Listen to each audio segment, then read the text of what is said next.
balas Tuhan? Dengan apa kan ku balas Tuhan? Selain puji dan siapakah aku ini Tuhan? Siapakah aku ini Tuhan? Jadi biji matamu, di biji mata.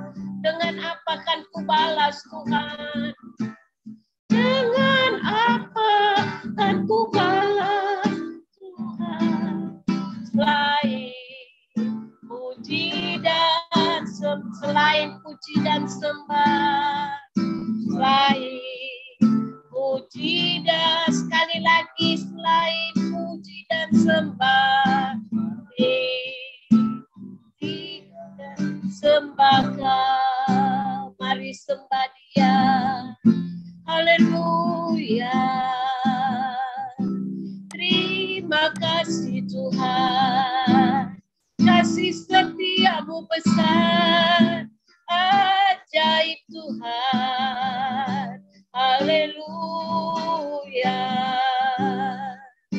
Terima kasih Tuhan, untuk luar biasa Tuhan. Kita mau berdoa, membuka ibadah ini. Saya minta dengan hormat ya nanti Bu Grace bahwa kita di dalam doa pembukaan.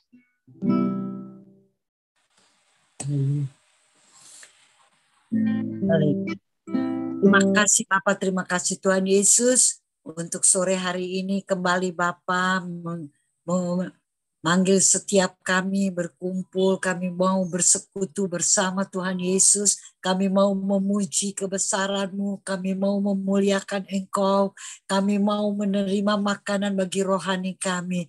Terima kasih Bapa, inilah bukti bahwa Engkau mengasihi kami, Engkau memanggil kami, Engkau mempersatukan kami dalam satu persekutuan. Tuhan, kiranya mau mengurapi setiap hati kami yang pada sore hari ini hadir Tuhan.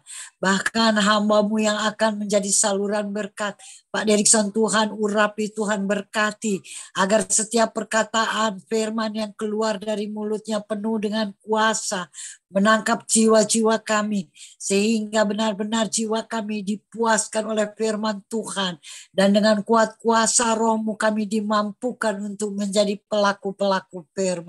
Terima kasih Bapak, Engkau juga sudah memberkati Ibu Nesi sebagai Tuhan membuka kami, membawa kami di dalam pujian penyembahan. Tuhan, Engkau yang memilih Tuhan. Terima kasih Bapak, sungguh Engkau memakai kami semua Tuhan, itu kerinduan kami menjadi alat kepanjangan tangan Tuhan untuk kemuliaan nama Tuhan. Terima kasih Bapa.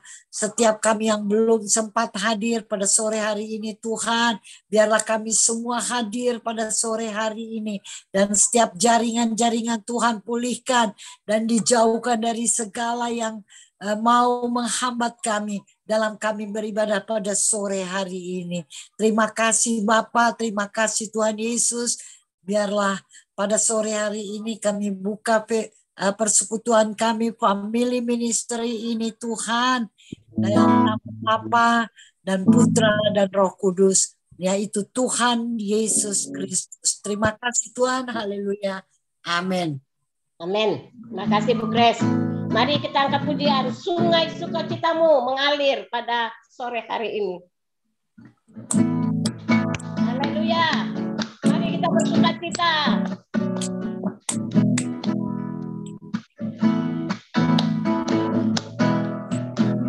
Sungai sukacitamu mengalir dalam, katakan oh yes. Oh yes. Aku sukacitamu melimpah dalamku. Ku menari dan bersuka, puji-puji setiap waktu, sebab sungai sukacitamu ada sungai sukacitamu. Mari biar sungai Allah mengalir. Sungai sukacitamu mengalir dalam, yes. Aku sukacitamu melimpah dalamku. Ku menari dan bersuka puji setiap waktu, sebab sukacitamu ada dalam mengalir bersama dengan Tuhan. Mari, haleluya. mengalir bersamamu Dan di dalammu mengikutimu Tuhan dalam kegerakan. Mari kita mau melayani Dia, melayanimu Tuhan di dalam sukacitamu, sebab hanya Tuhan yang membuat sukacitamu. Kali ini katakan sungai sukacita, biar sungai mengalir, sungai sukacitamu mengalir dalam. Katakan oh yes. Aku Sukacita melimpah dalamku, ku menari dan bersuka pujimu di setiap waktu, sebab sungai sukacita ada dalamku. Mari kita mau mengalir dengan Tuhan, mengalir bersamaku, bersuka di dalamku, mengikuti dalam pergerakanmu, melayanimu Tuhan di dalam kasih-Mu, sebab hanya Tuhan yang membuat sukacitaku. Sebab hanya Tuhan yang membuat kita sukacita. Sebab hanya Tuhan yang membuat sukacitaku penuh. Haleluya, puji Tuhan. Sore ini sukacita Tuhan mengalir, amin. Amin. Yang sudah dihibur, yang sakit sudah disembuhkan, yang punya masalah sudah diberi jalan keluar. Karena sungai sukacita itu mengalir pada sore hari ini. Mari siapkan hati kita untuk mendengar firman Tuhan. Kita mau angkat satu pujian. Tak usah aku takut, Allah menjagaku. Ya, kita tahu Tuhan selalu menjaga setiap kehidupan kita dalam situasi apapun.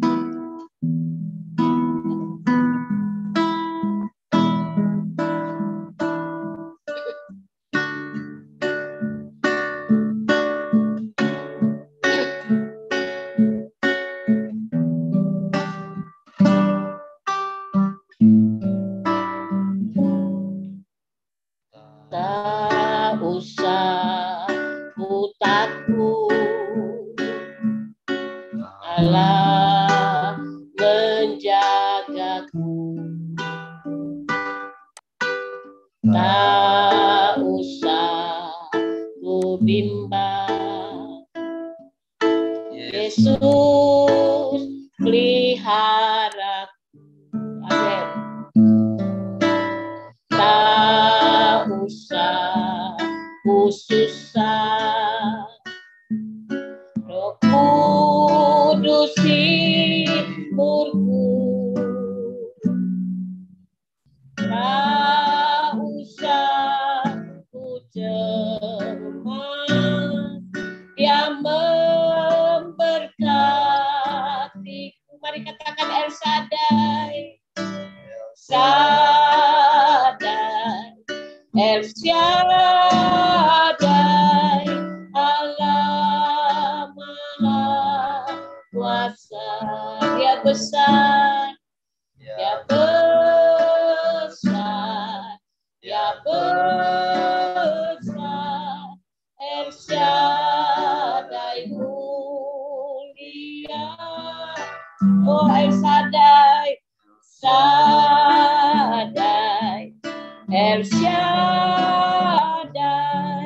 Allah Maha Kuasa.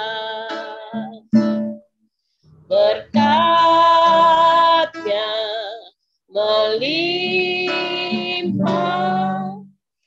El Shaddai. Saya serahkan kepada Pak Gembala, Pak Kemingguan.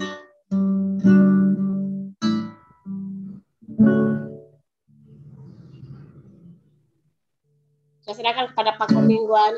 Ya, shalom teman-teman semua. Boleh ada yang mau kesaksian 2 orang?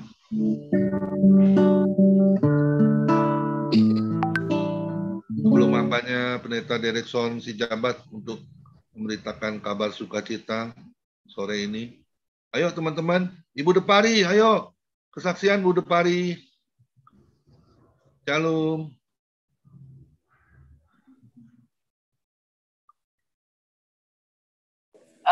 Iya Pak Komingwan. Ya, boleh kesaksian Bu Depari, sudah lama nih kita untuk ambil college ya. Wah, sehat-sehat saja Pak, nggak ada kesaksian, luar biasa semua. Puji Tuhan. Haleluya. Semua baik ya Bu Depari. Iya Pak. Semua baik ya, sehat selalu ya. Semua baik, sehat selalu berkat Amin. Tuhan. Jadi Luar biasa. Ya. Boleh kesaksian sedikit Bu Depari? kesaksiannya apa sih Pak? Kangen dengar suaranya, Bu. Nah, itu teman-teman juga ya. Ayo Ibu Depari, semangat.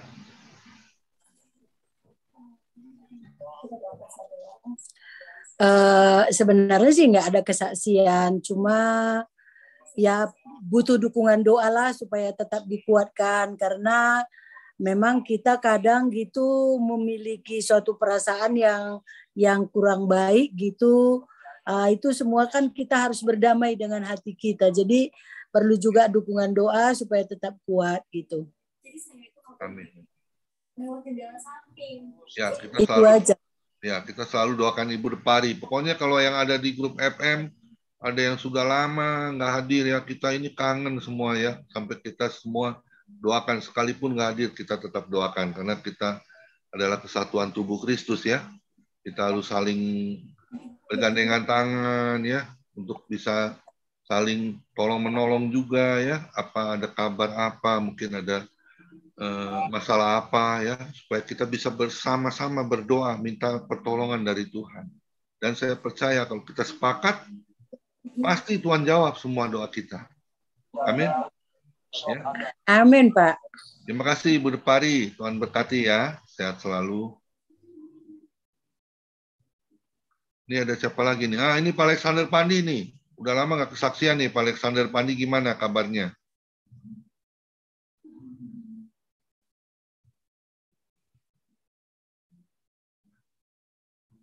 Pak Alexander Pandi.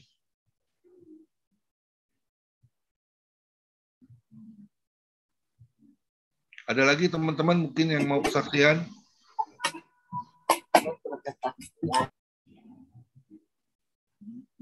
Ya, Pak Alexander Pandi. Iya Pak, saya belum ada nih Pak, masih kosong nih Pak. Puji Tuhan, ya. Iya. Tetap semangat ya Pak, sehat selalu. Siap Pak, terima kasih. Amin. Sukses ya dalam Tuhan. Iya. Kak, kabar Ibu udah sehat Pak Alexander?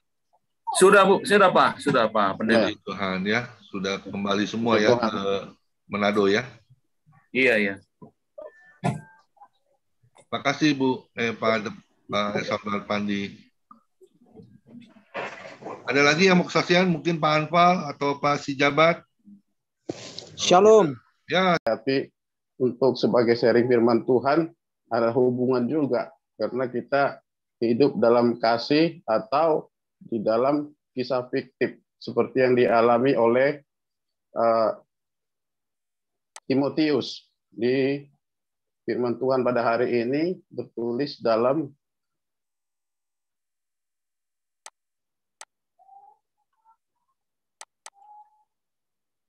Bentar saya cari dulu apanya, filenya.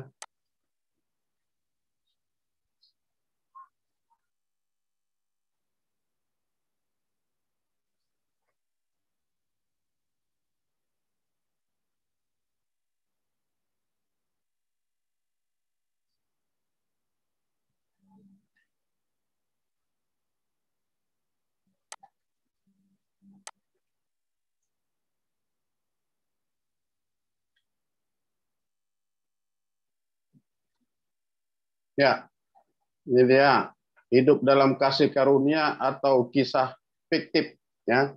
1 Timotius 4 ayat 7. Tetapi jauhilah tahayul dan dongeng nenek-nenek tua. Latihlah dirimu beribadah Kalau di judul perikopnya di sini adalah 1 Timotius pasal 4 itu tugas Timotius dalam menghadapi pengajar sesat. Nah, pada masa itu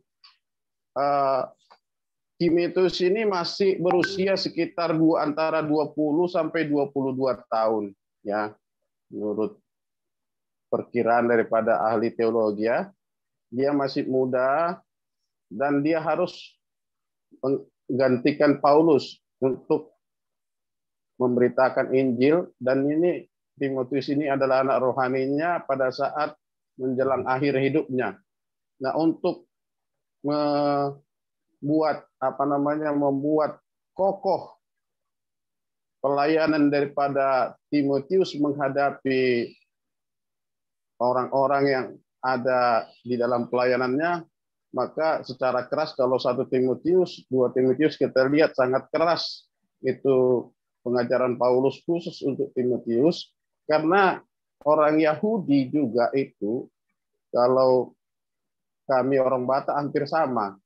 Contohnya seperti ini, kalau saya itu masih berumur di bawah 30 tahun, ya, atau di bawah 25 tahun, kalau mengucapkan kata-kata itu masih jarang untuk diminta pendapat.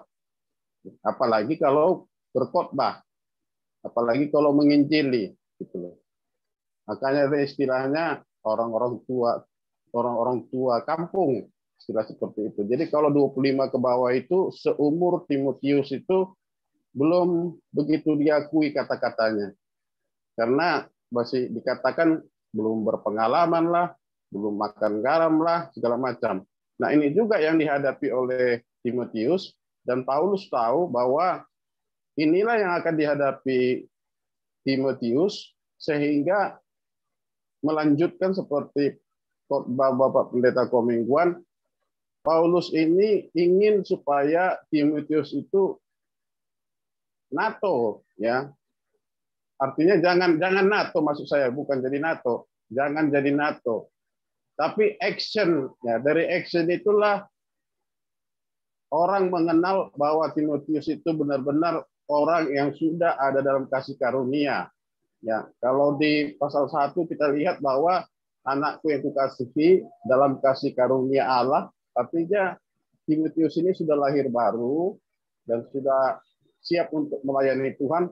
Tapi bagaimana menguatkan, meneguhkan dia menghadapi pengajar-pengajar sesat, terutama dalam perikop ini, maka dikatakan di sini bahwa tetapi jauhilah tahayul dan dongeng nenek-nenek tua.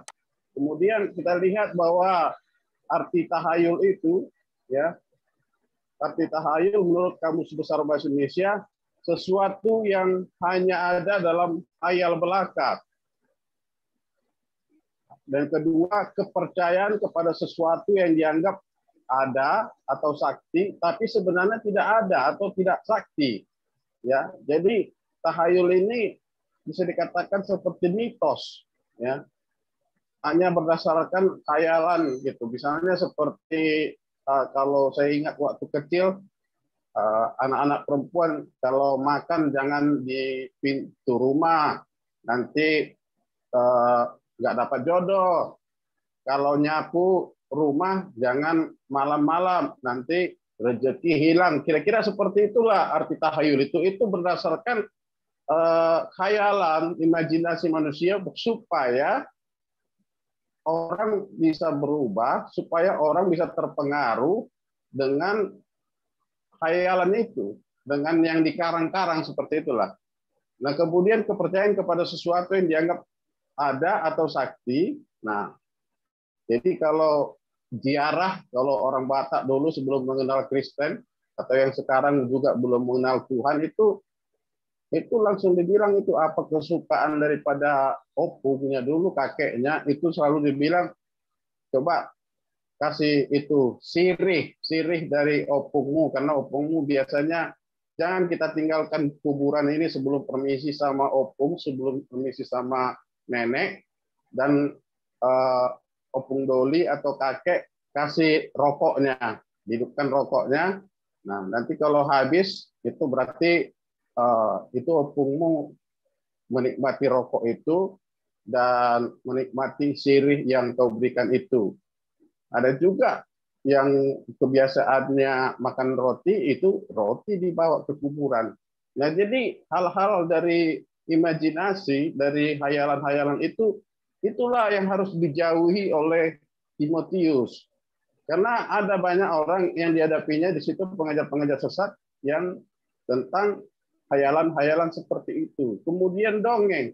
Menurut Kamus Besar Bahasa Indonesia adalah cerita yang tidak benar-benar terjadi, terutama tentang kejadian zaman dulu yang aneh-aneh. Kemudian perkataan, berita dan sebagainya yang bukan atau tidak benar, yang bukan atau tidak benar. Contohnya seperti terjadinya Danau Toba itu, sampai sekarang orang Batak masih percaya bahwa itu berasal dari ikan besar. Ikan mas, ikan besar itu saya pernah baca itu buku ceritanya waktu SD. Jadi memang dari kecil kita sudah, pikiran kita ini sudah dicekoki dengan dongeng-dongeng. Makanya Paulus juga lihat di zaman Timotius ini, bukan hanya pada zaman ini ada dongeng. Dulu juga sebelum menidurkan anak, kalau orang tuanya tidak tahu firman Tuhan, maka yang diceritakan adalah dongeng-dongeng tentang legenda, tentang terjadinya sesuatu. Padahal sebenarnya belum pasti. Nah, contohnya kalau di orang Cina, kalau ada gerhana matahari atau gerhana bulan, katanya itu ular naga yang menutupi matahari atau bulan, makanya gelap. Nah, itu kan itu semua hayalan. Itulah namanya tahyul dan dongeng. Dongeng itu terjadinya sesuatu yang hampir bersamaan. Makanya dikatakan kepada Timotius, jauhilah itu. Maksudnya janganlah lagi hidup dalam tahayul dan dongeng nenek-nenek tua, karena itu sangat berpengaruh kepada pikiran kita dan juga akan sangat berpengaruh kepada firman Tuhan yang akan dipelajarinya dan juga yang akan disampaikan kepada orang-orang yang dilayaninya. Demikian. Kemudian makanya saya katakan judulnya itu, kalau bahasa sekarang itulah namanya fiktif. Fiktif menurut Kamus Besar Bahasa Indonesia berarti bersifat fiksi, hanya terdapat dalam hayalan gitu. Jadi bahasa modernnya tahayul itu fiksi, fiktif, hayalan gitu. Jadi itulah yang dihadapi oleh orang-orang sekarang, hamba Tuhan sekarang. Kalau dulu Timotius menghadapi tahayul, menghadapi dongeng, kita juga tetap menghadapi dongeng, dan itu tahayul itu ada, tapi di bahasa modern kan sekarang menjadi fiktif, ya. Dan fiktif ini juga dimodernkan bisa melalui film, melalui visualisasi. Kalau dulu melalui audio, melalui perkataan, cerita dari mulut ke mulut, itu zaman dulu, karena zaman dulu belum ada televisi. Kalau punya radio pun itu tahun 80, tahun 70-an ya. Mulai tahun 40-an udah ada radio, tapi yang memiliki radio itu udah seperti memiliki bioskop sekarang ini. Ya, udah termasuk orang kaya. Nah, jadi itulah makanya saya latar belakang saya bikin judulnya, kita ini hidup dalam kasih atau kasih karunia atau dalam kisah fiktif. Kisah fiktif. Nah, ini juga yang dihadapi oleh Timotius, ya. Nah, kemudian kita lihat mengapa Paulus menyuruh Timotius untuk melatih dirinya beribadah. Karena Timotius telah hidup dalam kasih karunia Allah. 1 Timotius 1 ayat 2 yang saya katakan tadi, dan harus hidup menjadi teladan serta bertekun untuk keselamatannya dan keselamatan semua orang yang akan mendengar pengajarannya. 1 Timotius 4 ayat 16. Di sana dikatakan bahwa awasilah dirimu sendiri dan awasilah ajaranmu. Bertekunlah dalam semuanya itu, karena dengan berbuat demikian engkau akan menyelamatkan dirimu dan semua orang yang mendengar engkau. Jadi kalau kita tidak menjadi teladan di dalam tidak melakukan firman Tuhan, hanya omong doang, ya, hanya talk only, maka Timotius itu tidak diakui pengajarannya. Nah, itu yang diragukan oleh Paulus, makanya dia keras untuk mengatakan satu kalimat tadi, walaupun pendek tetapi sangat dalam artinya. Tetapi jauhilah tahyul dan dongeng nenek-nenek tua, dan latihlah dirimu beribadah. Jadi menurut Kamus Besar Bahasa Indonesia kembali kita lihat, berlatih itu adalah belajar dan membiasakan diri agar mampu dapat melakukan sesuatu yang baik secara formal maupun non formal, ya, secara formal maupun non formal, ya. Jadi ada yang kalau sekarang itu STT, ya, sekolah teologi untuk, tapi di zaman itu kan tidak ada sekolah teologi. Jadi harus berlatih, maksudnya perbanyak lah. Ya, perbanyak artinya waktu yang ada itu, kalau frekuensi tidurnya mungkin 8 jam satu hari, kalau Timotius ketika dimuridkan ini harus berani untuk mengurangi jam tidurnya seperti itu. Mungkin menjadi 6 jam. Yang 2 jam itu dia pergunakan untuk melatih diri di dalam mempelajari firman Tuhan. Karena dia non formal. Artinya gurunya, dosennya adalah Paulus sendiri. Dan dia lebih banyak belajar sendiri tentang firman Tuhan, bagaimana dia mempersiapkan diri menjadi hamba Tuhan. Kemudian beribadah berarti menjalankan ibadah, menunaikan segala kewajiban yang diperintahkan Allah. Itu arti ibadah, ya, beribadah. Nah, sekarang itulah yang menjadi pergumulan daripada Timotius dan Paulus. Paulus melihat ada hal-hal tantangan pengajar-pengajar sesat yang dihadapi. Nah, kita mau melihat gambarnya. Nah, ini kalau zaman Timotius itu ya seperti ini, ada legenda, itu tadi termasuk dongeng, terjadinya Danau Toba, terjadinya Gunung Tangkuban Perahu, terjadinya ini, itu sudah merasuki daripada pemuda, anak-anak, dari mulai anak-anak sampai kepada orang dewasa, itu sudah tertanam dalam pikiran mereka, sehingga bagaimana caranya firman Tuhan masuk kepada orang-orang yang sudah di dalam pikiran, di dalam otaknya. Yang ada itu yang lebih menarik itu adalah tentang legenda, tentang dongeng-dongeng dan tahayul-tahayul, ya. Kemudian tentang dewa, tentang dewi, ya, dari orang-orang yang tidak percaya belum percaya kepada Kristus. Kemudian tentang roh nenek moyang, ya, bahwa roh nenek moyang itu masih bisa membantu keturunannya, rohnya itu masih gentayangan, kita masih bisa mempersembahkan sesuatu untuk minta tolong kalau kita sakit, kalau kita perlu rezeki. Kemudian tentang kesaktian dan ilmu-ilmu sihir. Di zaman Timotius ini juga masih banyak tukang tenung, peramal, ahli-ahli sihir, ya. Nah, yang kelima itu adalah ajaran-ajaran sesat, ya. Ajaran-ajaran sesat itu yang dinamakan Gnostik. Gnostik itu di zaman Timotius ini adalah bagaimana ada juga orang yang seperti sekarang, mereka juga mau mempelajari agama Kristen, tetapi mereka satukan juga dengan kecerdasan ilmu mereka, ilmu pengetahuan mereka, menghubungkan ilmu pengetahuan dengan teologi, dengan firman Tuhan. Nah, ini yang dihadapi pengajar-pengajar sesat. Padahal mereka tidak tahu bahwa dikatakan di dalam pasal 4 ayat 1 tadi bahwa itu adalah ajaran setan-setan. Ajaran setan-setan. Jadi iblis itu menyusup kepada orang-orang yang mengaku pengikut Kristus, tetapi dalam ajaran mereka ada juga ajaran-ajaran dari setan yang digabungkan dengan ilmu pengetahuan. Ya, contohnya seperti itulah, seperti pertanyaan-pertanyaan yang zaman sekarang yang tidak habis-habis diperdebatkan, bahwa manusia itu kalau secara ilmu pengetahuan itu berasal dari monyet segala macam. Itu di zaman Timotius juga sudah ada, Gnostik namanya. Ya, yang diungkapkan oleh Darwin itu bukan hal yang baru kalau dalam zaman Timotius, karena orang Yahudi ini terkenal orang-orang pintar. Ya, bahkan sampai sekarang orang-orang Yahudi itulah ada orang-orang terkaya di dunia. Ya, pencipta Microsoft itu adalah Bill Gates, itu orang Yahudi. Pencipta Facebook itu siapa? Mark Zuckerberg, itu orang Yahudi. yang menciptakan bom nuklir itu orang Yahudi juga. Jadi orang Yahudi adalah orang-orang pintar.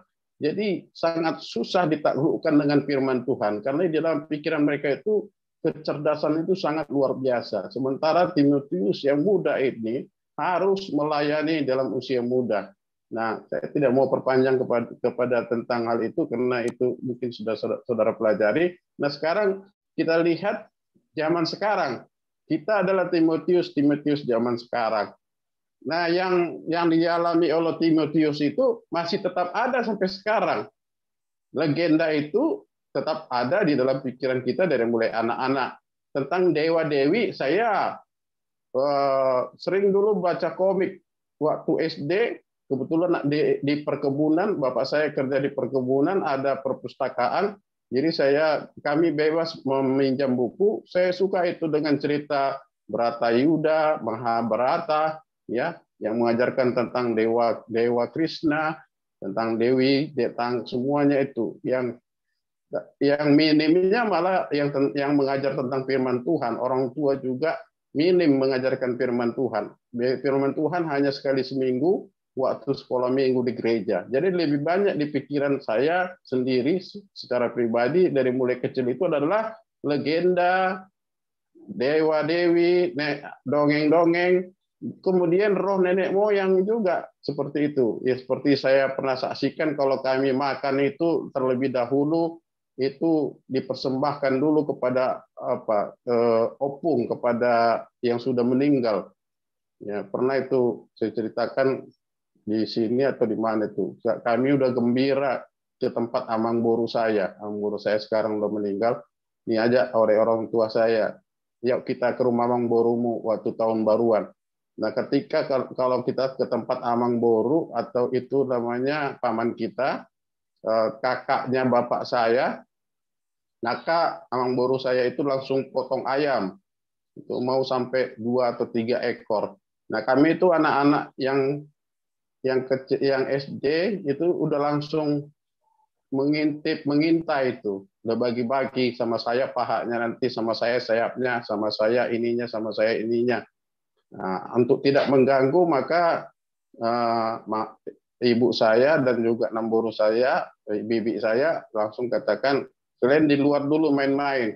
Tapi kan aroma masakan itu kan sudah tercium keluar ketika kita main-main. Kita nggak sabar, kita masuk kembali, ya melihat. Ternyata ketika sudah jam 12, masakan sudah selesai, kita disuruh masuk, kemudian kita akan makan. Kami lihat ketika tikar dibentangkan, duduk lingkaran, ternyata pahanya sudah hilang, hatinya sudah hilang, bagian-bagian yang enaknya sudah hilang, tinggal cekernya gitu, cekernya, lehernya. Loh. Saya tanya kepada ibu saya, Mak itu mana ininya, mana pahanya gitu. Dia datang, ibu saya mengatakan, jangan banyak bicara, diam aja, nanti terganggu amang borumu, nanti terganggu pamanmu itu. Di mana rupanya amang boru? Lagi di kamar. Lagi berdoa kepada opung kita, kakek kita. Karena lebih dahulu kakek kita makan dulu, baru nanti kita makan. Sisanya katanya. Langsung selera kita pun jadi hilang. Masa hantu duluan dikasih makan daripada manusia yang hidup kan gitu. Akhirnya keluarlah kira-kira setengah jam kemudian keluarlah paman saya masuk ke dalam ruangan tamu yang digelar tikar itu, kemudian kami udah nggak semangat lagi makan karena udah itu sampai sekarang itu masih ada, ke gereja. Makanya kita adalah Timotius zaman sekarang. Kemudian kesaktian ilmu sihir apakah masih ada? Masih ada ya, seperti kesaksian Pak Chandra itu masih ada zaman sekarang.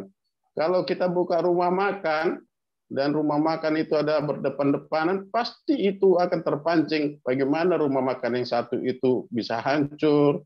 Kalau kita buka toko, kita buka usaha, banyak orang sekarang bukan mengadu kepada Tuhan, tetapi kepada orang-orang sakti, tapi dalam bahasa sekarang dikata orang pintar, ya. Orang pintar berarti yang apa namanya? yang minta minta ilmu itu berarti orang bodoh. Jadi kalau kita pergi ke dukun berarti kita orang bodoh, dukunnya orang pintar. Tapi saya heran, kadang pernah menemani kawan saya minta nomor togel, saya tanya dukunnya pernah dapat togel nggak? Ternyata dukunnya nggak pernah dapat togel. Jadi kenapa orang selalu terpancing untuk minta nomor togel kepada dukun yang tidak pernah dapat togel? Minta kekayaan sementara dukunnya pun tidak kaya-kaya. Kalau memang bisa memberikan kekayaan, kenapa dukunnya tidak kaya kan gitu? Ya seharusnya kalau kita mau kaya bergurulah kepada orang kaya. Jadi memang yang dihadapi oleh Timotius itu memang tetap juga ada sampai sekarang ini tidak hilang. Kemudian yang nomor 5, ini yang paling parah, liberalisme, kebebasan, ateisme. Nah ini budaya Eropa ini ya dan Amerika ini sudah menjalar juga kepada kita hanya secara tersembunyi. Karena kita kan harus punya identitas, punya agama. Bedanya kan kalau liberal ini bebas beragama dan bebas tidak beragama. Sepertinya gitu. Kalau kita bebas beragama tapi harus beragama. Itu bedanya kebebasan beragama dengan liberal. Sekarang orang punya identitas di KTP agama tetapi tidak menjalankan sesuai dengan agamanya gitu loh. Tidak percaya kepada agamanya sendiri. Seperti kata firman Tuhan, mereka memuji namaku tapi hatinya tidak ada padaku gitu. Jadi memang pergumulan Timotius itu juga kita hadapi saat ini malah bertambah ya kebebasan. Bahkan kita lihat di Eropa sana dan di Amerika bab kata yang sejenis juga sudah bisa dinikahkan. Contohnya waria dinikahkan dengan pendeta, pendetanya juga waria gitu. Yang lesbian dinikahkan ya oleh pendetanya yang lesbian juga. Itulah liberalisme. Nah, apakah itu akan sampai kepada Indonesia? Nah, kitalah tugas-tugas Timotius sekarang. Apakah kita masuk kepada fiktif tadi atau kita tetap dalam kasih karunia? Tapi saya percaya kita harus tetap mempertahankan dan mengajarkan kepada anak-anak kita, keturunan kita, generasi sekarang ini supaya jangan hidup dalam fiktif tadi, yaitu tahayul, dongeng. Jadi tahayul dan dongeng nenek tua itu dimodernkan zaman sekarang menjadi bertambah sekarang, yaitu tentang liberalisme, kebebasan itu tadi. Masa bebas beragama dan bebas tidak beragama, bebas menikah dan bebas tidak untuk menikah. Artinya kata bapak saya dulu apa itu semen leper nama istilahnya itu. Artinya gini, kalau maaf kata kalau di sana itu yang dikejar itu adalah karir pekerjaan.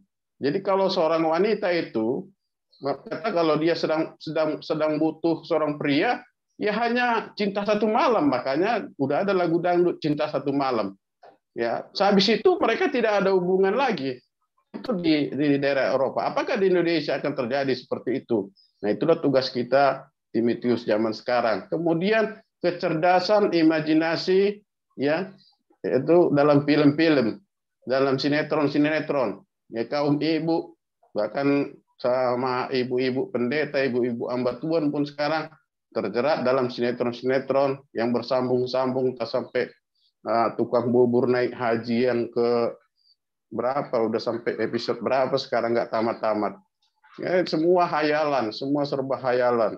Ya, kemudian yang ketujuh, ini yang paling parah adalah bagaimana kita sudah dikuasai oleh kemajuan teknologi tentang komputer, handphone, medsos, game online dan lain-lain.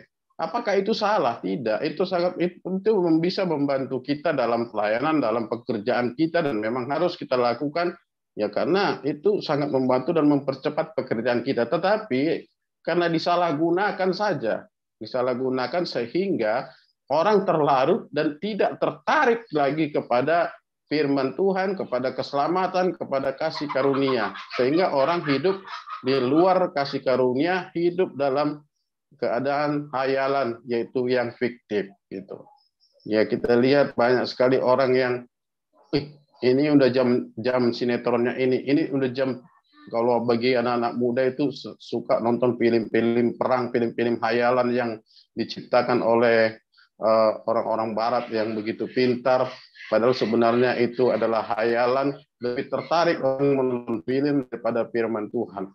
Jadi memang krisis bagi generasi zaman sekarang itu menjadi PR besar bagi kita, menjadi tugas yang sangat susah bagi kita untuk menaklukkan generasi sekarang ini, bagaimana mereka bisa hidup dalam kasih karunia, tidak hidup dalam imajinasi, dalam hayalan-hayalan, dalam fiktif-fiktif ya.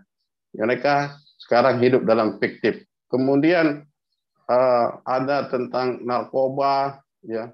Banyak orang yang kalau susah itu ditawarin bahwa kalau engkau susah pakai aja narkoba, karena narkoba ini akan membuat engkau enjoy, engkau membuat happy, bisa menari-nari.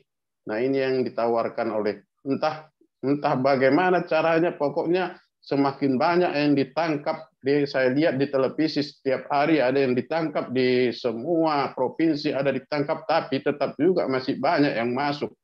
Ya. Setelah saya tanya, ternyata memang kenapa orang tidak jera untuk mengedarkan narkoba ini, karena memang itulah jalan yang sangat membuat kita itu bisa cepat kaya, karena harganya sangat mahal. Ya. Kemudian kita lihat gambar berikutnya. Nah, kita lihat inilah krisis zaman sekarang.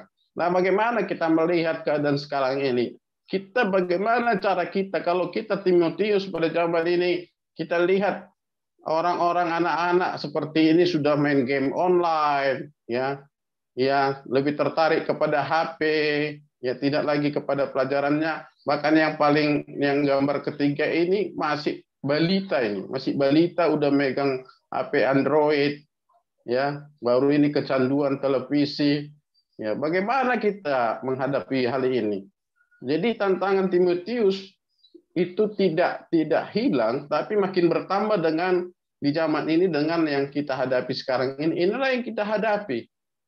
Ya, kalau kita bayangkan inilah anak-anak kita, bagaimana kita menghadapi mereka. Mereka katakan mereka belajar ke rumah kawan, padahal sedang ke warnet, ya, sedang nonton, sedang game, ya. Tapi banyak orang tua yang tidak peduli dengan hal ini. Ya. Jadi kalau hanya hamba Tuhan yang peduli dengan hal ini, orang tua tidak peduli, toh juga nggak nyambung. Ya. Jadi harus ada kerjasama antara orang tua dengan hamba Tuhan. Jadi kita berkuak-kuak, pakai toa juga, pakai sound system yang besar juga di gereja. Kalau orang tua tidak mendukung, malah membebaskan mereka memakai peralatan-peralatan ini belum sesuai dengan usia mereka, maka inilah krisis generasi zaman sekarang ini. Nah, yang lebih parah lagi kita lihat ini, ya. Kita lihat ada yang ditangkap karena kecanduan film porno, baru ini narkoba. Kemudian kita lihat orang tua juga sekarang ini beribadah, tapi bawa HP tidak dinonaktifkan. Ini lagi menyembah Tuhan orang tuanya, ini mungkin neneknya, ini mungkin ibunya, ini anaknya. Nah, ibunya sedang menyembah Tuhan, kemudian neneknya sedang menyembah Tuhan, tetapi sang anak ini lagi sibuk dengan HP-nya, dengan hayalannya, dengan fiksinya, ya, dengan tahayulnya. Jadi hampir samanya pengertian tahayul dengan fiksi ini. Jadi tantangan kita, Bapak Ibu. Kemudian sekarang kita masuk kepada kasih karunia. Ini yang paling penting, yang harus kita sampaikan sebagai hamba Tuhan. Berbicara tentang kasih karunia adalah berbicara tentang sesuatu yang kita dapatkan dari Tuhan, bukan karena usaha atau perbuatan baik kita. Efesus 2 ayat 8-9. Kita tidak akan mampu membalas kasih karunia Tuhan, tetapi kita harus menghargai dan hidup dalam kasih karunia Tuhan. Berbicara tentang bagaimana caranya kita menghargai dan hidup dalam kasih karunia Tuhan, tidak terlepas dari tanda salib. Ya, tanda salib itu menunjukkan secara vertikal itu bagaimana kita mengasihi Tuhan Allah, seperti kata Bapak Pendeta Sejabat tadi, mengasihi Tuhan Allah dengan segenap hati, segenap jiwa, segenap kekuatan kita, segenap akal budi kita, dan kemudian secara horizontal kita harus mengasihi sesama kita. Itulah kalau kita hidup dalam kasih karunia. Beberapa hal yang harus kita lakukan dalam menghargai dan hidup dalam kasih karunia Tuhan adalah, kita lihat adalah bagaimana kita, satu, kita harus selalu ingat dari mana kita berasal, ya, dan latar belakang kita sebelum dipanggil Tuhan. Yang jelas firman Tuhan katakan di Yohanes 15 ayat 16, bukan kamu yang memilih aku, tetapi aku yang memilih kamu, kata Tuhan Yesus. Artinya seharusnya kita bersyukur. Nah, dalam rasa syukur kita itu seharusnya kita tahu menghargai, kalau kita mengingat dari pada saat kapan kita dipanggil. Pada saat berbuat dosa apa, pada saat keadaan bagaimana kita dipanggil oleh Tuhan, berarti kita sangat berharga. Kita dipilih oleh Tuhan, sungguh sangat berharga. Tetapi ada banyak orang yang tidak menghargai hal itu. Ketika sudah diberkati, ketika sudah mapan, dia tidak terbeban lagi kepada jiwa-jiwa, tidak terbeban lagi untuk melayani Tuhan. Nah ini, padahal kalau kita ingat, kita waktu sebelum mengenal Tuhan, keadaan kita morat-marit, mungkin keadaan rumah tangga kita kacau balau, tapi di saat kita sakit atau di saat menderita, Tuhan panggil kita, Tuhan selamatkan kita, sehingga kita percaya dan menerima Yesus Kristus sebagai Tuhan dan Juru Selamat, kemudian kita dibaptis, kemudian kita masuk kepada suatu gereja, tapi itu sering kita lupakan. Maka kalau kita hidup dalam kasih karunia, ingatlah selalu, seperti rumah tangga itu.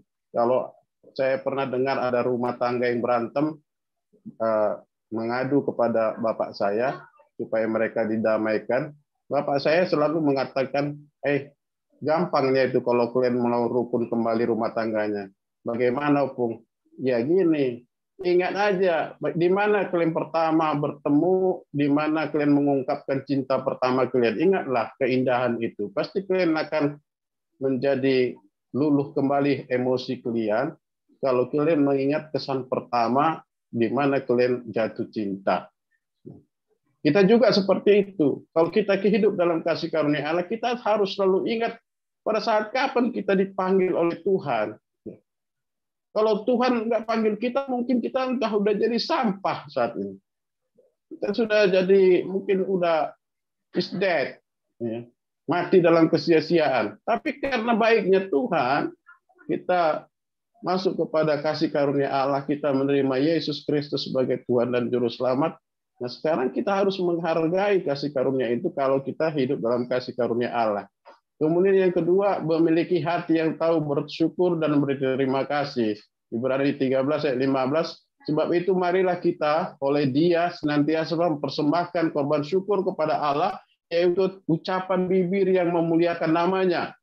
Sebagai bentuk bersyukur dan berterima kasih kepada Tuhan, orang percaya mewujudkannya dalam bentuk ibadah di gereja, di persekutuan, seperti Zoom ini termasuk persekutuan, ibadah persekutuan, maupun ibadah pribadi, saat teduh pribadi. Di Ibrani 10:25, janganlah kamu menjauhkan diri dari pertemuan-pertemuan ibadah. Ya. Dan dalam ibadah juga kita harus aktif memberikan persembahan, baik itu tubuh kita, yaitu karunia dan talenta, maupun materi yang mendukung pelayanan ibadah, seperti ucapan syukur, persepuluhan, dan lain-lain. Di Roma 12 ayat 1. Persembahkanlah tubuhmu menjadi persembahan yang hidup di hadapan Tuhan, karena itulah ibadahmu yang sejati.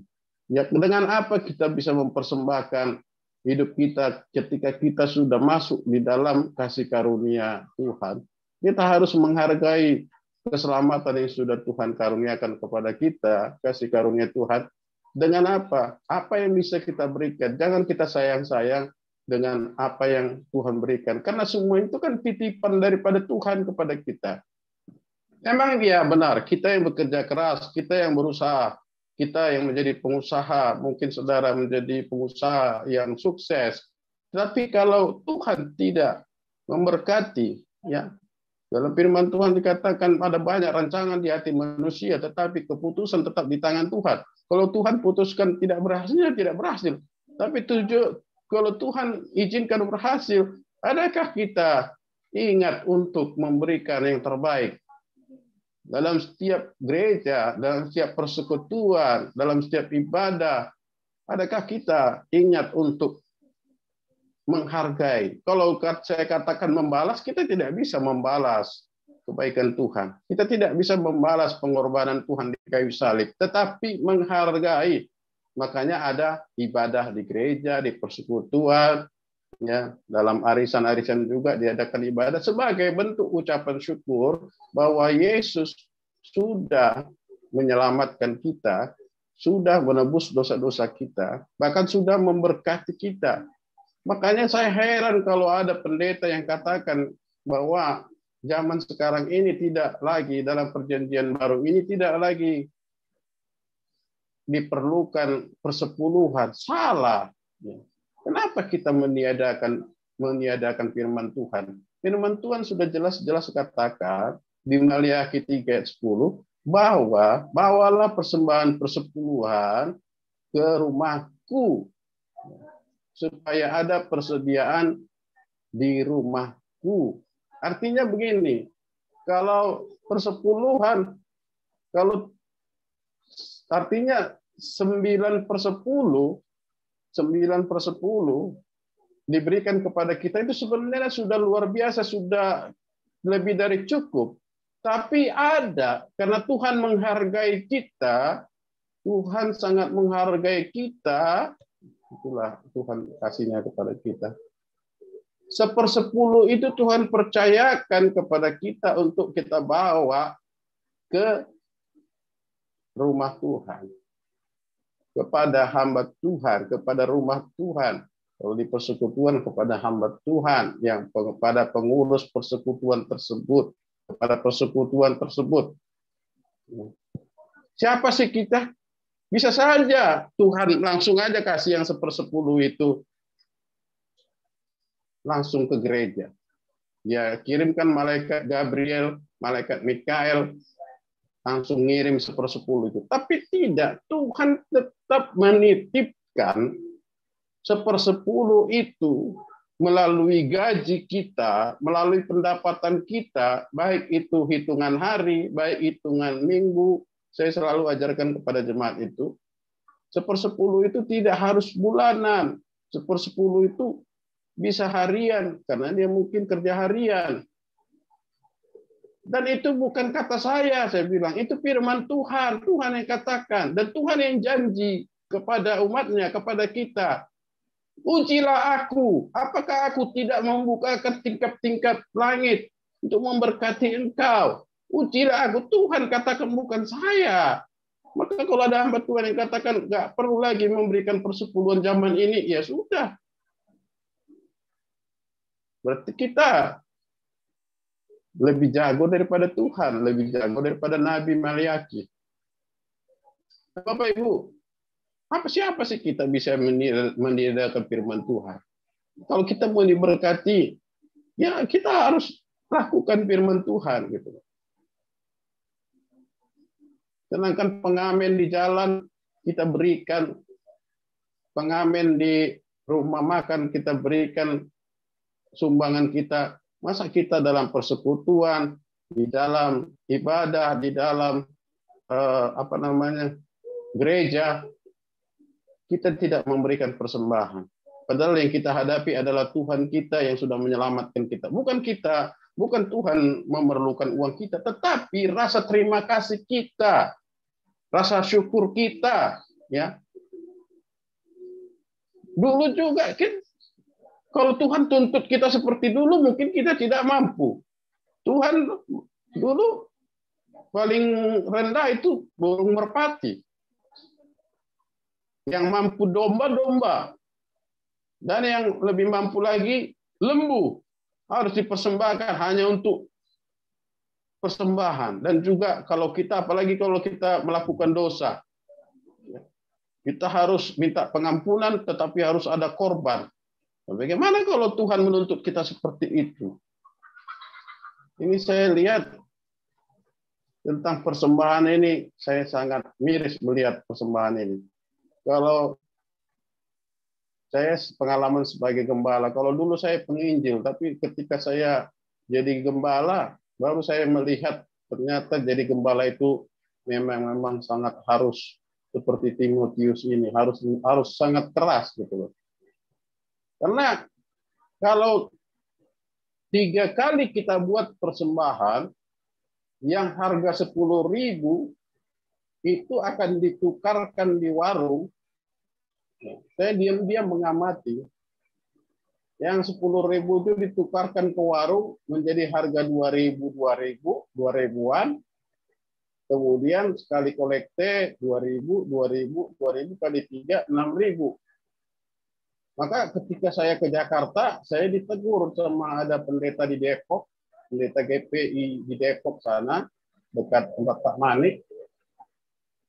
Kalau di Siantar di Medan, sekarang kolekte berapa kali Pak pendeta sejabat? 3 kali Pak. Kalau kami di sini hanya sekali. Loh, kok bisa? Ternyata setelah kami evaluasi, yang sekali itu lebih banyak daripada yang 3 kali. Coba Bapak bayangkan, kalau dia bawa kolekte 10.000 dari rumah, ditukarkan di warung karena dia tahu bahwa 3 kali kolekte di gereja, maka dia tukarkan harga 2.000 menjadi 2.000 3 kali 6.000. Tapi kalau kita bikin sekali, bulat-bulat yang 10.000 itu nggak ditukarkan lagi, langsung 10.000 itu dikasih.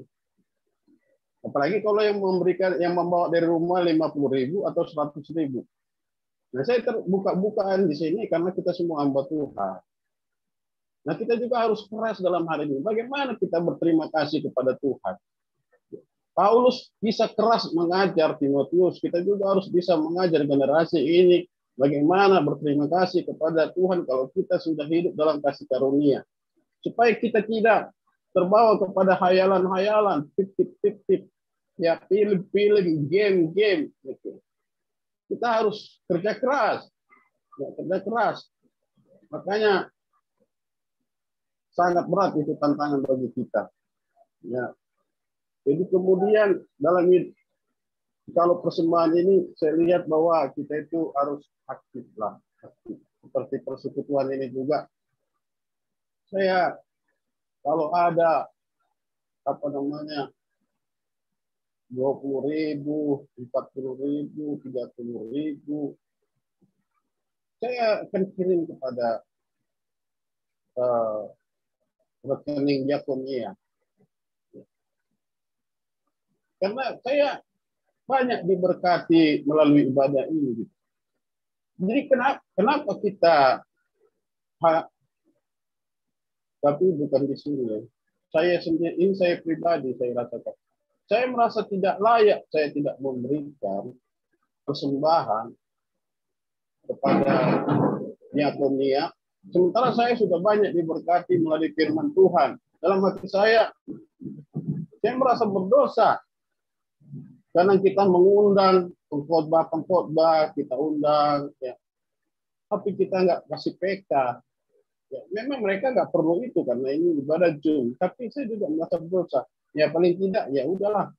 Kalau Roma 12 ayat 1 yang bisa saya lakukan, persembahkanlah tubuhmu. Ya, apa yang bisa saya lakukan? Maka saya sering cerita kepada Pak Pendeta Kemingguan, saya nggak bisa Pak Pendeta Kemingguan memberikan materi, saya berikan tenaga saya lah untuk begadang lah, untuk YouTube, untuk Facebook, bagaimana untuk membuat FM ini menjadi maju. Paling tidak kehadiran saya setiap hari hadir. Kalau kita melihat teman kita tidak hadir, pasti kita kehilangan. Itu namanya kita hidup dalam kasih karunia. Kalau kita melihat teman kita tidak hadir, kita tidak kehilangan, kita belum hidup dalam kasih karunia. Berarti kita itu no action, talk only, hanya omdo. Aku mengasihimu Bu Grace, aku mengasihimu Pak Joni, aku mengasihimu. Tapi besoknya Pak Joni nggak hadir, nggak saya tanya.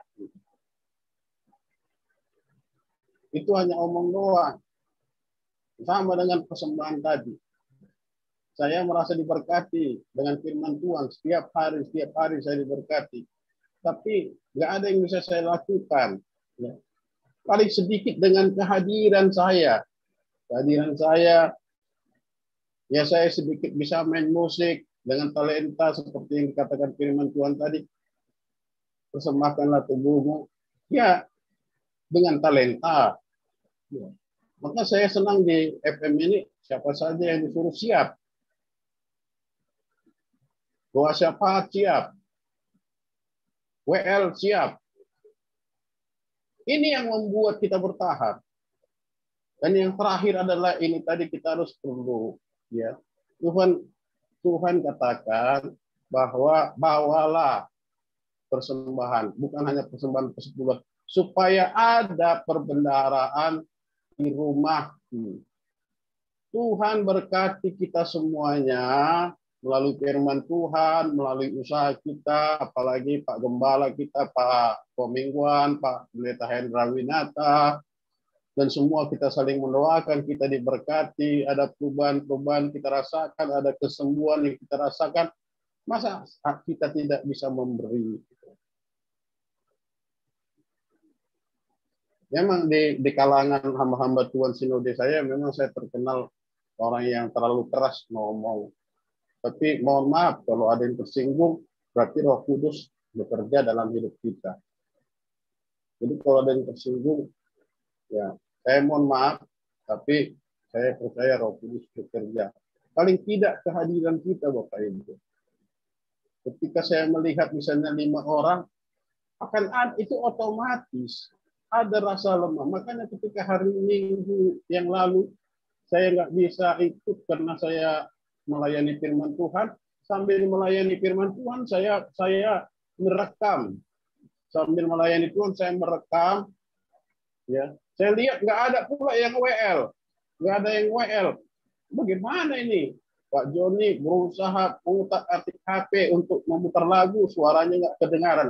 Akhirnya saya permisi kepada jemaat yang saya layani, permisinya saya ada Zoom ini WL-nya nggak bunyi sebentar. Jadi kayak saya khotbah waktu itu kayak ada iklan. Saya berhenti sejenak, saya buat lagu dari YouTube, barulah saya lihat di situ Pak Pendeta Pomingguan dan kawan-kawan, Pak Joni menyanyi, saya putarkan 2 lagu, sambil saya khotbah itu.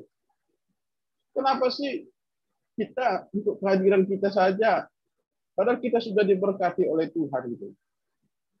Jangan sayang-sayang lah. Kita kan sudah hidup dalam kasih karunia. Yang mengenalkan FM ini juga bukan saya sendiri, Bapak Ibu yang mengenalkan saya. Dan ketika saya mengenal FM ini, saya jujur saja, kemanapun organisasi, kemanapun persekutuan, kalau saya diajak oleh teman, saya berusaha agar persekutuan itu ataupun ibadah itu harus berjalan dengan baik dan semakin baik. Paling tidak dengan kehadiran saya.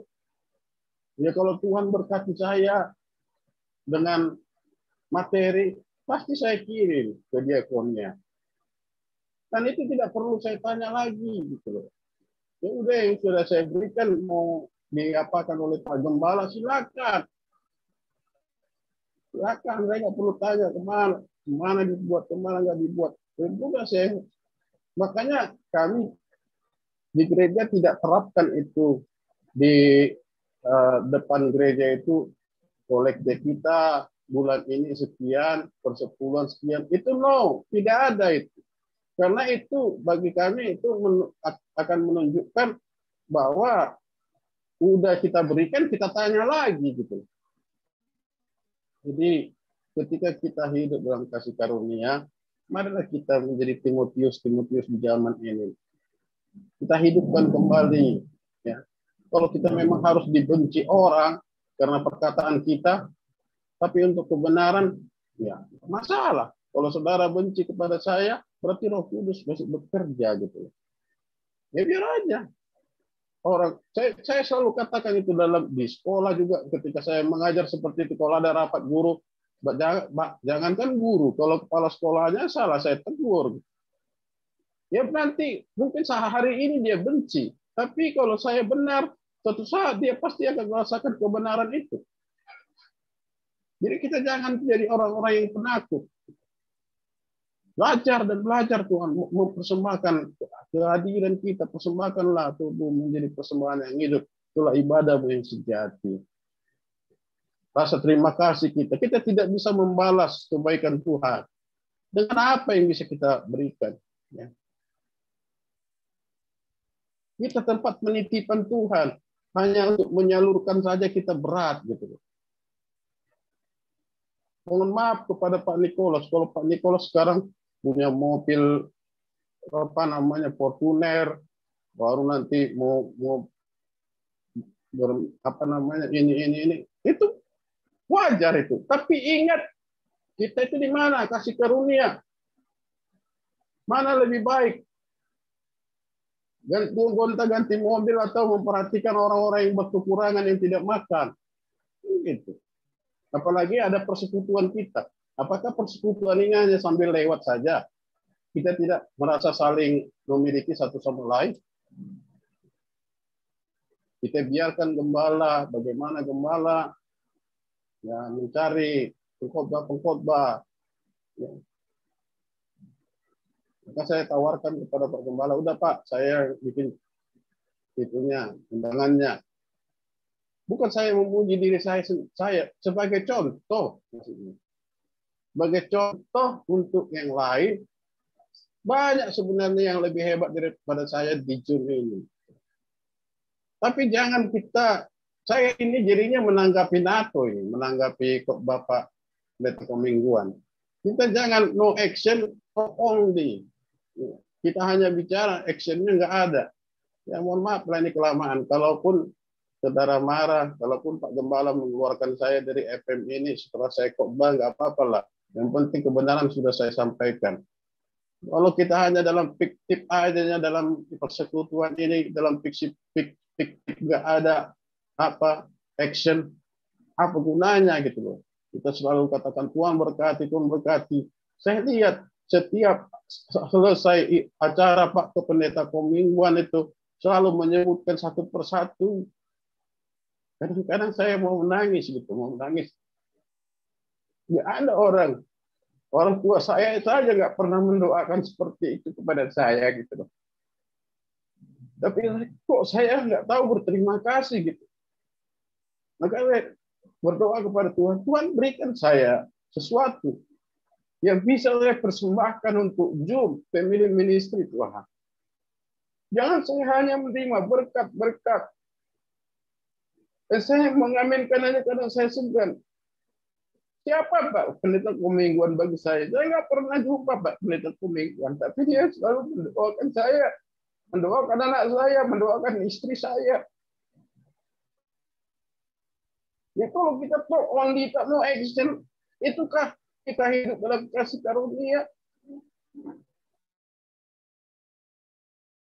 Tenang, jujur aja. Kalau kita hanya di ini mencari kelemahan, sementara Gembala mendoakan kita, salah besar kita. Berarti kita masih di luar kasih karunia. Jadi tolonglah, kita harus benar-benar hidup dalam kasih karunia. Belajar menghargai kebaikan orang lain dan selalu berbuat kebajikan karena kita sudah diselamatkan dan bukan untuk diselamatkan. Karena Kristus telah berkorban untuk kita. Dan terakhir, tetap mengerjakan keselamatan kita dengan takut dan gentar. Filipi 2 ayat 12. Ya, tetaplah kerjakan keselamatan. Artinya kita sudah di dalam kasih karunia, kita sudah dalam keselamatan, kita saling mendoakan, kita saling mendukung, kita menopang. Ya. Sisihkanlah apa yang bisa kita berikan. Kalau engkau dipercayakan untuk dititipkan Tuhan mati, sisihkan materi itu untuk dana daripada Zoom ini. Zoom ini pakai dana, bukan apa. Ya.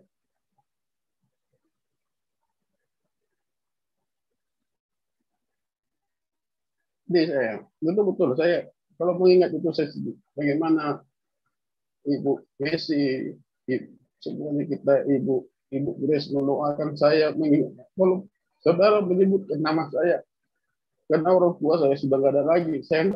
Bapak Ibu adalah orang tua saya. Maka nggak layak kalau saya itu nggak berbakti, artinya nggak memberikan apapun untuk FM ini. Saya nggak layak. Berarti saya belum hidup dalam kasih karunia. Ya mungkin itu firman Tuhan, karena saya tidak bisa menahan air mata saya. Ya, sebenarnya masih banyak ya. Nah ini yang terakhir, ya ada tantangan. Jadi pertanyaan kita kalau di dalam kasih karunia bukan lagi boleh atau tidak saya memberikan persembahan kepada Allah.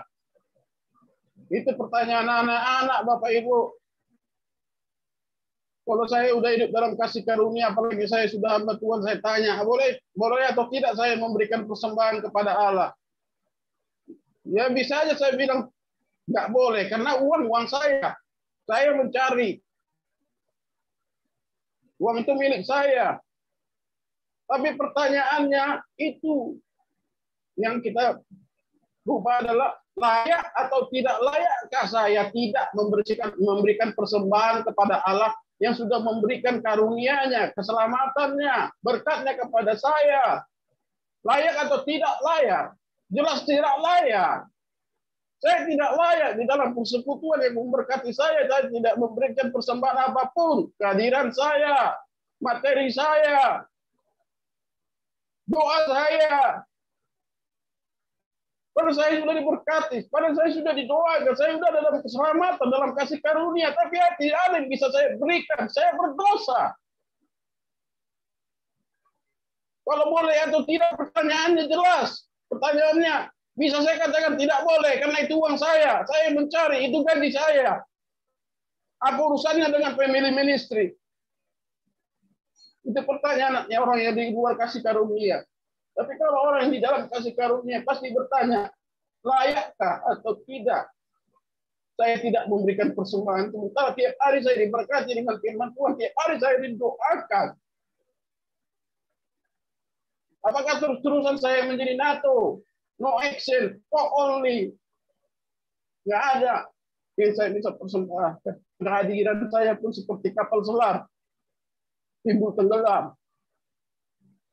Mohon maaf Pak, pemingguan kelamaan. Tuhan berkati kita semuanya. Kita bersatu dalam doa. Tapi sebelum kita berdoa, ada lagu dititip tadi sama Pak Pendeta Pemingguan. Saya akan share dulu.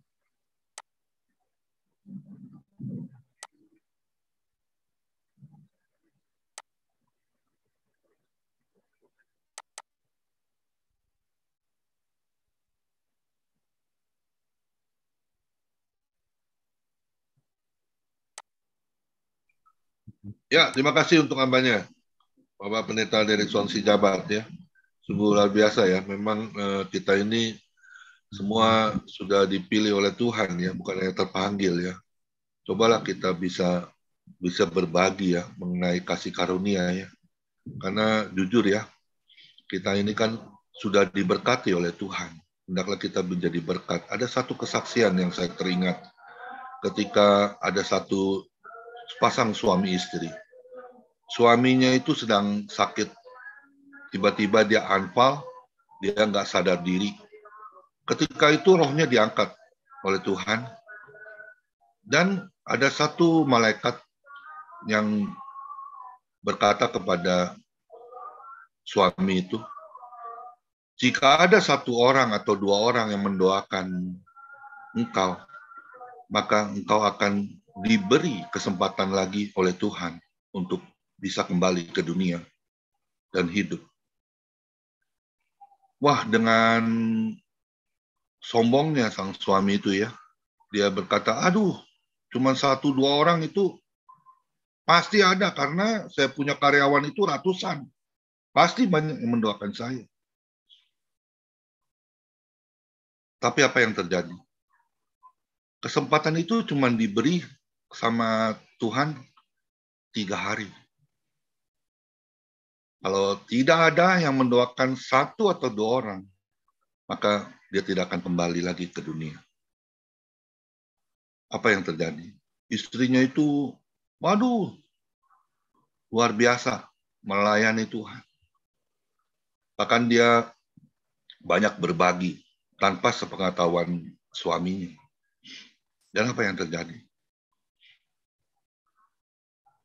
Satu hari tidak ada satupun seorang pun yang mendoakan suami dari ibu itu. 2 hari juga tidak ada.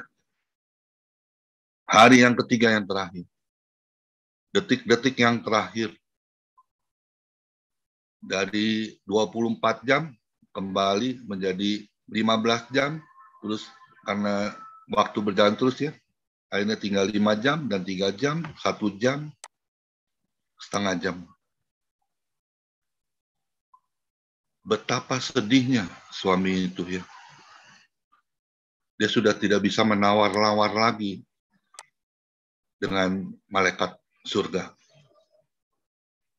Tetapi luar biasa, apa yang terjadi? Sang istri itu tidak pernah putus, dia berdoa kepada Tuhan. Dia minta pertolongan karena anaknya masih kecil. Anaknya masih butuh seorang ayah. Dia berdoa, bahkan dia siarkan di radio. Dan apa yang terjadi ketika detik-detik yang terakhir? Bukan hanya 1-2 orang, bahkan lebih dari 30 orang yang mendoakan. Ketika detik-detik yang terakhir, sang suami itu, dia tidak sadar. Dia sedang tidak sadar diri ya, tapi air matanya dia itu berlinang. Dan apa yang terjadi? Malaikat surga itu berkata, kembalilah engkau ke dunia dan berkaryalah hidup di dalam kasih karunia Tuhan. Saya nggak ada janjian dengan Pak Derikson ya, tapi saya cuma titip lagu. Dan lagu itu memberkati kehidupan saya. Ketika saya berani melakukan apa yang menjadi bagian saya, jujur ya, saya mengasihi semua orang. Apa yang saya sudah jumpai itu saya tidak pernah putus. Dan saya setiap hari mendoakan itu bukan hanya di Zoom, tapi di keseharian hidup saya. Saya berdoa. Ya, bukan saya pengen pamer, enggak. Tapi itulah satu bentuk kasih karunia yang Tuhan berikan. Terlebih lagi dalam hal memberi ya, jujur ya. Saya itu paling nggak bisa melihat orang itu sedang kesulitan, sedang membutuhkan. Kalau kita sudah diberkati, ya maaf kata ya, uang 50.000 atau 100.000 itu nggak ada artinya buat kita. Dalam 2-3 hari pun itu akan lenyap. Tapi apakah alangkah baiknya kalau kita bisa menyisihkan untuk pekerjaan Tuhan. Saya mau belajar dari hal memberi. Saya juga ajarin anak-anak saya. Kalau kita banyak memberi untuk pekerjaan Tuhan, Tuhan lihat apa yang kita lakukan untuk kemuliaan nama Tuhan. Tuhan nggak butuh uang kita kok. Nggak butuh apapun dari kekayaan kita. Tapi kalau kita dalam hal bisa memberi, itu adalah kasih karunia Tuhan. Ayo, kita cobalah. Maaf ya, ini persembahan Yokonia loh, bukan buat saya. Jujur bukan buat saya. Tapi saya mau mempraktekkan apa yang ada di firman itu. Menolong orang-orang yang sedang kesulitan, yang sedang sakit, yang sedang membutuhkan. Ayo kita belajarlah dari hal yang terkecil. Kalau kita bisa komitmen dengan hal yang terkecil, sekalipun rasanya kita yang paling terkecil lah dalam hal memberi. Kita tahu ya janda miskin itu dia memberi dengan apa yang dimiliki 2 keping uang logam, tapi dia mau memberi. Setelah itu dia nggak tahu apa yang akan terjadi. Dan apa yang dikatakan Tuhan. Dia memberi dari kekurangannya, dari apa yang dia miliki. Bukankah kita sekarang ini semuanya diberkati Tuhan? Amin. Nggak ada ya, nggak ada yang kesulitan untuk makan, ya, untuk membeli sesuatu ya. Saya jujur, saya dari 2013 tidak pernah berdagang apapun. Boleh tanya dengan istri saya, tapi luar biasa.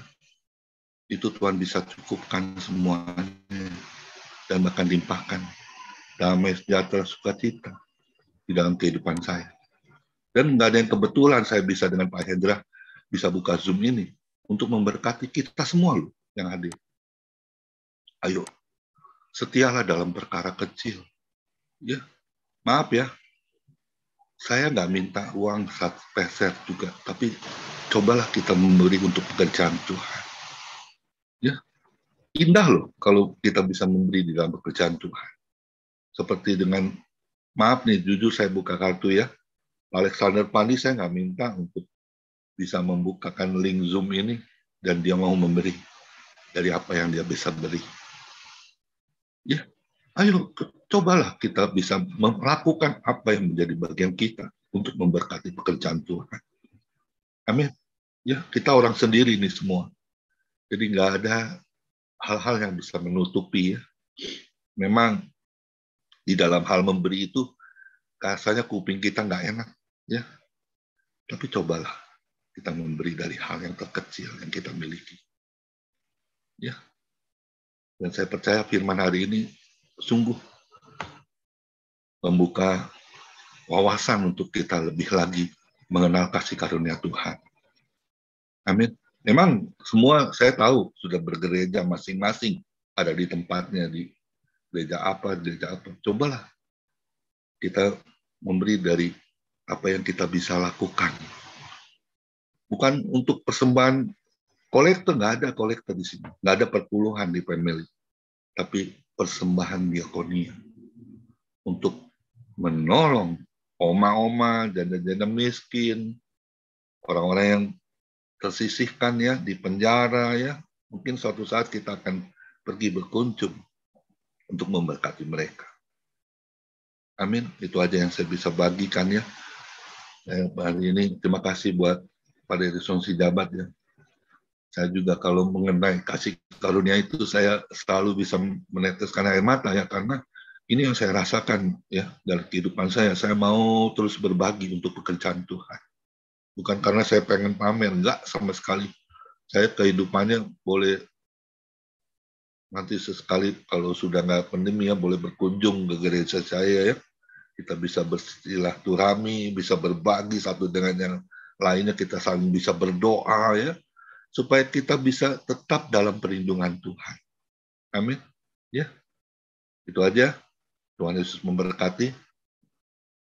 Silakan doa syafaat. Ibu Lydia masih ada? Masih bersama kita? Silakan Bu Lydia, doa syafaat. Ya, Pak. Itu nanti bincang-bincang dengan Pak Joni Iskandar ya. Ya. Ya, silakan Bu Lydia. Ya, puji Tuhan. Bapa kami yang dalam surga, kami bersyukur di malam hari ini Tuhan, di mana berkat-Mu luar biasa, kami boleh menerima firman-Mu kembali, yang bisa kami mengerti Tuhan, biar kami terus berikan kami kepintaran Tuhan, untuk kami bisa mengerti tentang firman-Mu, bahkan berikan Tuhan, hikmat yang daripada-Mu, biar kami boleh melakukan ya Bapa, biar kasih-Mu terus menyertai menolong, dan kami juga hanya bisa mendoakan dan membantu buat pekerjaan-Mu ya Bapak. Kami serahkan semuanya ke dalam tangan-Mu. Pakai terus Pak Derikson Tuhan dalam pelayanannya. Biar kasih-Mu terus menyertai dan menolong, campur tangan. Buat Pak Mingguan juga tolong Tuhan. Terus Kau pakai dalam pelayanannya, kesetiaannya untuk membuka job ini Tuhan. Oh, sudah sekian tahun berjalan dengan baik, dengan pimpinan yang daripada Tuhan. Biar semuanya Tuhan akan menolong, menyertai dan campur tangan-Mu. Semua pengurus-pengurus yang sudah Tuhan tentukan mereka, biar Kau memberkati semuanya. Kepada Pak Joni berkati, Pak Hendra Tuhan berkati, bahkan Pak Hendra juga berikan kesembuhan yang sempurna. Semua sakit penyakit Tuhan tolong hancurkan semua penyakitnya, biar dia boleh sembuh sehat untuk melayani pekerjaan-Mu ke mana-mana tempat yang Tuhan tujukan Tuhan. Biar kuasa-Mu terus menyertai dan campur tangan-Mu. Terima kasih Bapa, kami serahkan semuanya ke dalam tangan kasih-Mu. Biar Tuhan tolong kami semua yang ada di dalam jom ini Tuhan. Kau mengerti keadaan kami yang semuanya Tuhan.